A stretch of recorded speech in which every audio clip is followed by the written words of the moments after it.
Hello everyone, welcome to back study with Geeta Chauhan. आज का video मैं आप लोगों के लिए टीचर्स डायरी के ऊपर बना रही हूँ कि टीचर्स डायरी में क्या क्या लिखा जाता है, कैसे लिखा जाता है, किस प्रकार सिलेबस लिखा जाता है। तो देखिए यहाँ तो आप अपना टाइम टेबल लिखेंगे, यहाँ आप टाइम टेबल लिखेंगे अपनी कक्षा का।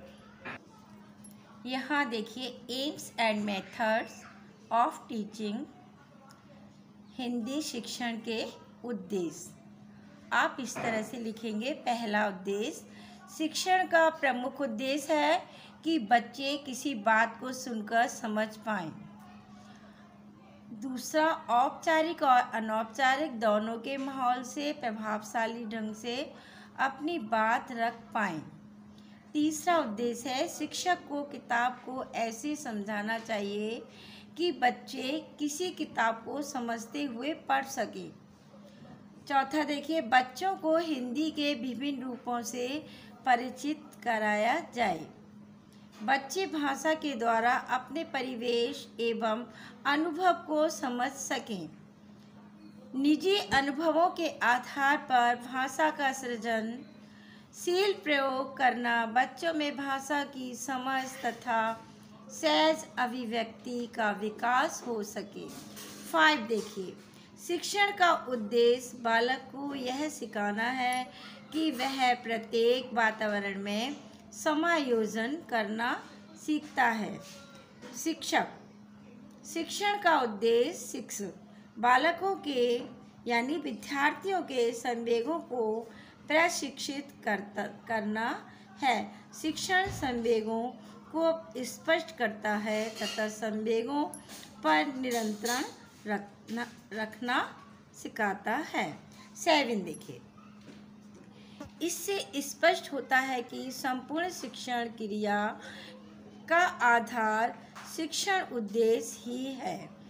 शिक्षण उद्देश्यों को मुख्यतः 3 भागों में विभाजित किया जा सकता है: ज्ञानात्मक उद्देश्य, क्रियात्मक उद्देश्य, भावात्मक उद्देश्य। आगे देखिए, शिक्षण उद्देश्यों का अर्थ, परिभाषा एवं उद्देश्यों। अतः इसकी सफलता के लिए उद्देश्यों का पूर्ण निर्धारण परमा आवश्यक है, यानी आवश्यक। आगे देखिए, उद्देश्यों का निर्धारण करते समय शिक्षण सर्वप्रथम यह देखना आवश्यक है कि किन विद्यार्थियों को पढ़ाना है, क्या पढ़ाना है, कैसे पढ़ाना है और कौन कौन से व्यवहारगत परिवर्तन उसमें लाने हैं। ये व्यवहारगत परिवर्तन शिक्षण उद्देश्यों से जुड़े होते हैं। इससे स्पष्ट होता है कि संपूर्ण शिक्षण क्रिया का आधार शिक्षण उद्देश्य ही है।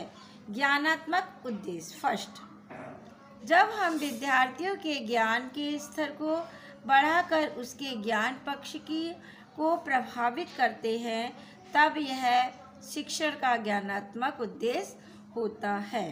सेकंड देखिए, क्रियात्मक उद्देश्य। जब छात्र को ज्ञानोपयोगी शिक्षण देते हैं तब उसके व्यवहार शिक्षण का क्रियात्मक उद्देश्य है।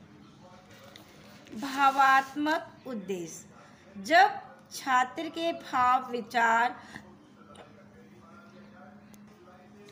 तथा अभिव्यक्तियों को प्रभावित किया जाता है तब वह शिक्षण का भावात्मक उद्देश्य होता है। उद्देश्य, शिक्षण उद्देश्य निर्धारित करना। शिक्षण उद्देश्यों को निर्धारित करने के लिए विद्यार्थी की विभिन्न अवस्थाओं में होने वाले परिवर्तन, उसकी रुचि, योग्यता, अभियोग्यता का ध्यान रखना चाहिए। समाज तथा समाज की आवश्यकता, समाज का स्तर, विषय वस्तु की प्रकृति को ध्यान में रखते हुए विद्यालय के स्तर के अनुसार शिक्षण उद्देश्यों को निर्धारित करना चाहिए। आगे आप ये लिखेंगे, शिक्षण उद्देश्यों की आवश्यकता एवं महत्व।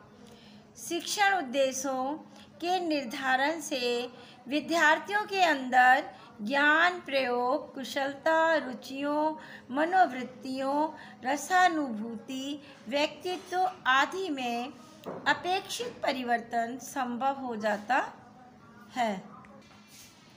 विद्यार्थियों के इन्हें हम आप पॉइंट में लिख सकते हैं। विद्यार्थियों के नवीन ज्ञान में वृद्धि होती है। छात्रों में जटिल समस्याओं को सुलझाने की योग्यता एवं कुशलता आ जाती है। छात्र जीवन एवं समाज के प्रति अपनी अभिव्यक्तियों तथा दृष्टिकोणों में संशोधन कर सकते हैं। शिक्षण आधुनिक युग में शिक्षण के स्वरूप एवं प्रशिक्षण की विधियों में क्रांतिकारी परिवर्तन कर सकते हैं। शिक्षण कार्य करते समय शिक्षक सहायक सामग्री के प्रयोग में उचित निर्णय ले सकते हैं। अब देखिए शिक्षण कार्य किस प्रकार करना चाहिए। शिक्षण के कार्य, पहला पॉइंट, कक्षा को संगठित तथा सुव्यवस्थित रूप प्रदान करना। सबसे पहला काम है हमारा अनुशासन। दूसरा, अधिगम, सीखने की परिस्थितियों का निर्माण करना।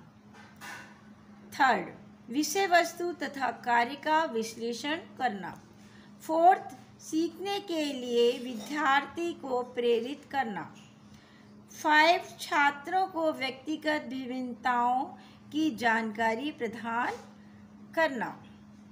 6, बच्चों को सामान्य से सृजनात्मक प्राणी के रूप में विकसित करना। छात्रों की अधिगम की समस्याओं का निदान करना। छात्रों के प्रारंभिक व्यवहार को समझना। छात्रों के अंतिम व्यवहार की जानकारी करने के लिए मूल्यांकन करना। पाठ्यक्रम सामग्री तैयार करना। अब देखिए शिक्षण विधियाँ। शिक्षण विधियाँ क्या होती हैं? टीचिंग मेथड यानी कि पढ़ाने का तरीका। शिक्षण विधि एक ऐसी विधि है जिसके द्वारा एक शिक्षक यह तय करता है कि बच्चों को वह कैसे पढ़ाए, किस तरीके से पढ़ाए जिससे बच्चों आ जाए। शिक्षक बच्चों को पढ़ाने से पहले ही तय कर लेता है कि बच्चों को किस विधि से पढ़ाना है। पढ़ाने के तो कई तरीके हैं, पर शिक्षण विधि को अपनाकर पढ़ाया जाए तो बच्चों को समझने में आसानी होगी। अगर हम पढ़ाते समय शिक्षण विधि का उपयोग करते हैं तो बच्चे उस प्रकरण यानी कि टॉपिक को अच्छे से समझ पाते हैं। शिक्षण विधि वह प्रक्रिया है जिसके द्वारा शिक्षक किसी भी प्रकार के विषय वस्तु का ज्ञान कुशलतापूर्वक विद्यार्थियों को देता है।